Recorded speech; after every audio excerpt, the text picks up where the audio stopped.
senior Iranian officials have promised to take revenge for the assassination of a senior member of the Islamic Revolutionary Guard Corps, as a large funeral procession was held for him in Tehran. Hassan Sayyad, identified as a colonel with the Quds Force, the foreign operations arm of the elite guards, was returning home on Sunday afternoon when he was killed by 5 gunshots fired by 2 assailants on a motorcycle who then fled the scene.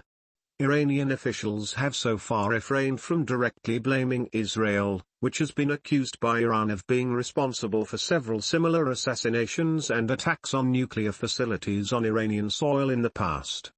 Instead, they have blamed elements linked to the global arrogance, which is a term often used to describe the United States and its allies, including Israel.